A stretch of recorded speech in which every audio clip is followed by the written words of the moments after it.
Hey guys, and welcome back to my channel. So if you're new here, my name is Grace. I am Loving Body by Grace and I am on a health and fitness journey right now. I've been a little bit off the wagon since having a surgery earlier this year, but I'm back on it now. I'm back into working out and I am doing prac right now, so I'm staying pretty active throughout the day most days. When I started my fitness journey, I was about 10 kilos heavier than I am now.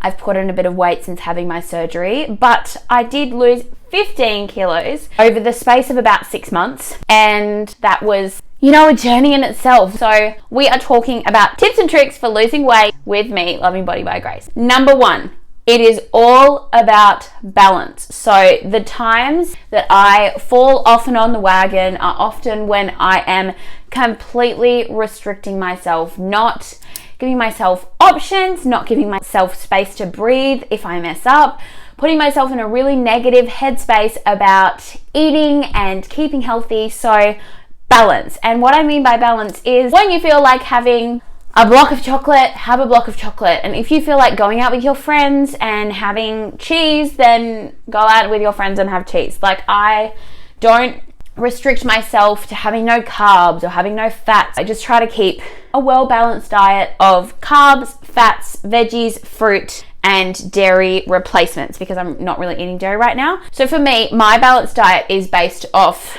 this model. I'm going to make a model because I actually couldn't find what I really meant. And the model is 2 serves of carbohydrates a day. So that is grains like pasta and rice and oatmeal and oats, like that kind of thing. 5+ servings of vegetables a day. I try to have vegetables in every single meal I eat every day.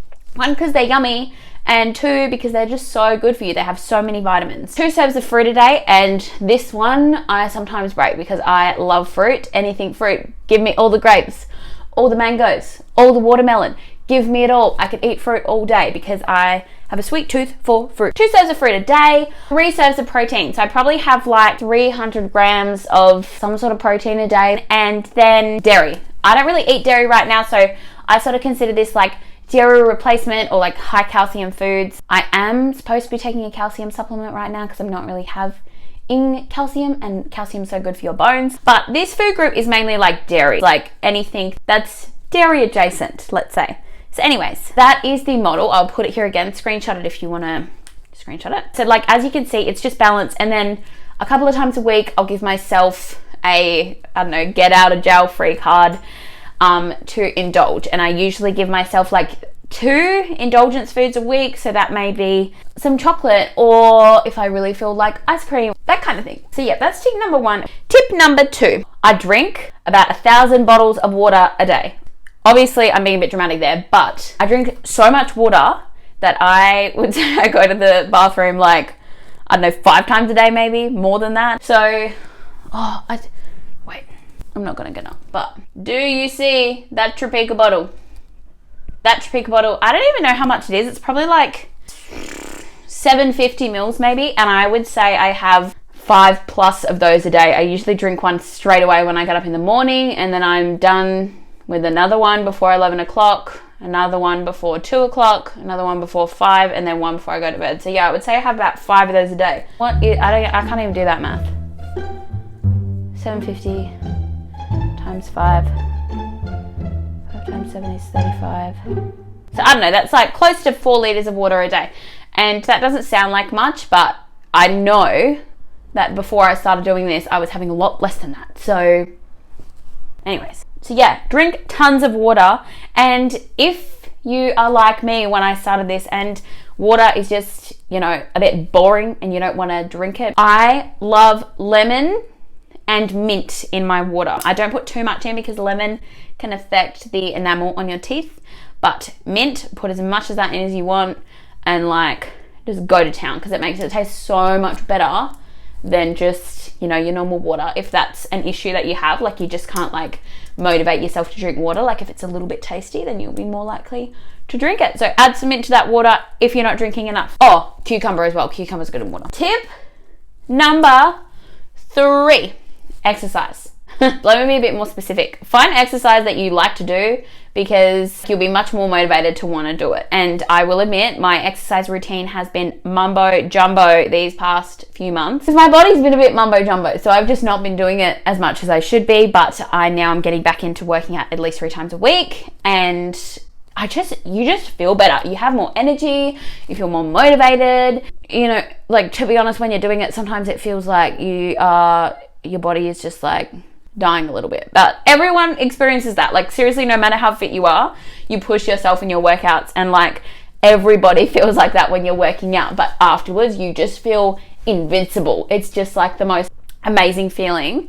And I think until I started working out regularly, I really didn't get that. And these past couple of months when I've not been, I just have felt like so down and lazy. And so, like, if you push yourself to do it, then you're going to feel a lot better. To be honest, for a long time was like, oh, I don't have a gym membership, I don't know what to do in the gym. But there is so much stuff right now. If you have a phone or a computer, which I'm sure you do because you're watching this video, you can work out. There's so much stuff on YouTube. I will link their YouTube channel below, Pop Sugar Fitness. They have really good ones. I pop them on the telly in the living room and I put them on if I really can't be bothered to think about how many reps I want to do. I don't know what sort of workout I want to do. I can always find something on there. Head over there if you're a bit stuck. So that's tip number 3. Oh, this is a big one. This is like sort of linked to the exercise one, but find yourself a workout buddy. This is my favorite thing. When you're working out with a friend or somebody else, you motivate each other, you push each other to go further.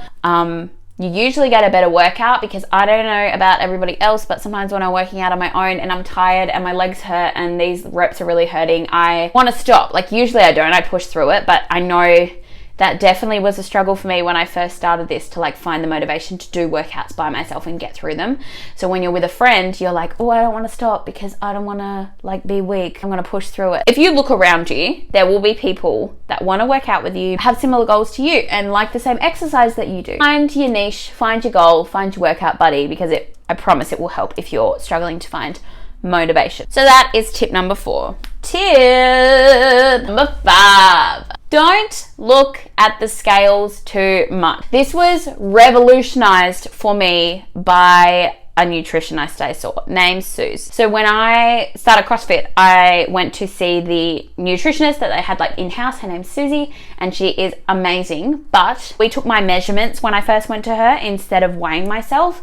And I didn't lose that. I think I lost 1 kilo between the 2 weeks that we did the measurements, but I lost like 5 centimeters or something crazy around my waist. So although you may be, not losing much weight, you could be gaining muscle, because 1 kilo of muscle and 1 kilo of fat obviously weigh the same, but the kilo of muscle will be a lot smaller than the kilo of fat.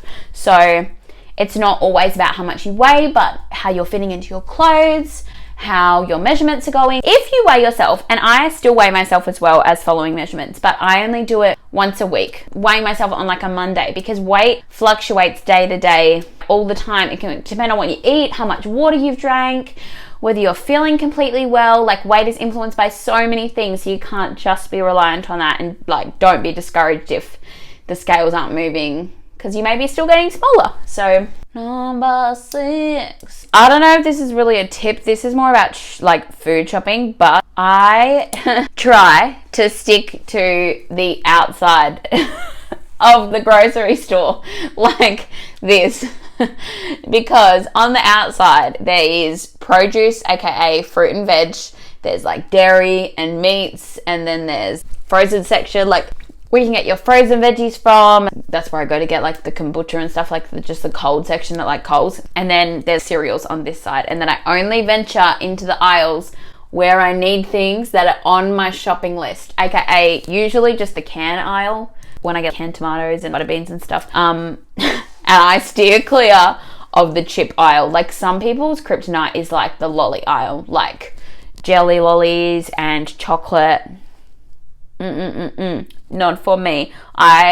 Potato crisps, and for any of you that are adding me right now for saying crisps, they're called crisps because my dad is English, but I cannot look at potato crisps without being like, oh. And it's horrible. Like, when I think about what they're doing to the inside of my body, I'm like, oh, but I just love them. So I just stay away from the aisle completely, because otherwise I'm like Give me all the goodies. So yeah, just stay away from that aisle when you're going shopping. And bonus tip number 6, don't go to the shops hungry. Because when I have not eaten and then I go to the shops, that's when I'm like, you know what, I could just grab some olive, I could just grab some crisps, some crackers, and some juice. No. Go after breakfast, go after lunch, go after your afternoon snack, like when you've got some food in your belly, because you will be thinking with this, not this. Because my stomach is what always does the thinking when I'm hungry. Tip number 8, this is mostly for the ladies watching, but I feel so much better about doing exercise and getting out and doing things when I have activewear that I feel fire in. So if you're like on the start of your journey, or you're just feeling a little like ugh about yourself, get you some good activewear. Changes your mindset completely, let me tell you. My leggings drawer is absolutely out of control. I have so many pairs of leggings now. And I was that person for a long time that just wore black leggings because I was like, oh, I'm bigger and color will make me look so much bigger. And now I'm like, yes, all the color on my bottoms. I meant in my pants, not on my bottom. Anyways, I love my leggings, and every time I get in my activewear now, I'm like, yes, I'm a beast. Take me to the gym. Definitely makes a difference, puts you in a better mood, gets your self-esteem going. You're like, yes, I look good, I feel good, I'm gonna work out, the workout's gonna be good. So most of my leggings are just like cotton on, because those are like the affordable ones. I usually get them when they're on sale. But I'm sort of venturing out now, and you know, just like be a bit adventurous with it. Don't just wear just your black leggings. I know it's comfortable and that's what you want to do, but you may feel more confident with some cheetah legs or some green legs or some blue legs. This is the last tip. Tip number 8. Be around people that are going to support your journey, because if you're around people that are like questioning you every step of the way, that's not going to help. And it's already a difficult journey to be on, especially when you make the decision that you want to be fitter and healthier and a better version of yourself. Like, you want people that are going to be like, yes, girl, get it, go live your best life, work out, be healthier, whatever you want to do, I'll support you. Those are the kind of people you need. And I have those people now, and I feel so much better about it than like having people that are like, I don't want to do that, and I think that's stupid. And there are people like that. We all know there are. I'm sure as I was saying that, you were thinking of someone in your head that is like that. I know you were. That's tip number 8. So I think that's all for today's video. So thank you so much for watching. Please make sure you subscribe if you haven't already. I really appreciate it. And give this video a big thumbs up. I will be back next week with a new video. So I'll see you then.